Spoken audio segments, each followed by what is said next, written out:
everyone, today we are making tomato soup. It's just a short video today.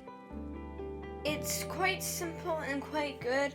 I also want to mention it makes 7.5 containers of soup for lunches, and it also makes 1 bowl of soup for the chef.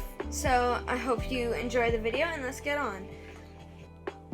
This is a very satisfying part. I love cutting onions. They just the way you can cut them is like, here, wait for it. And then into little tiny cubes.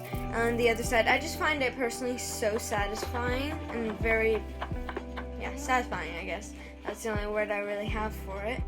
Also here we keep the carrot skins.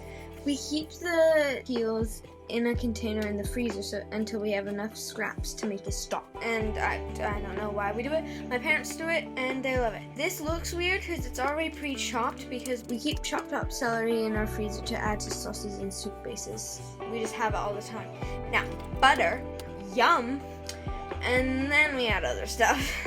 Quality of the tomatoes you use makes all the difference. We use San Marzano tomatoes. They taste the tomatoiest. If you use other types of tomatoes, you might just want to add a little tiny bit, maybe more than a little bit. If you're buying those cheap tomatoes, you might want to add some tomato paste to make it better. When it's bubbling, you want to simmer it for about half an hour and scrape the bottom of the pot regularly to make sure it doesn't stick and burn.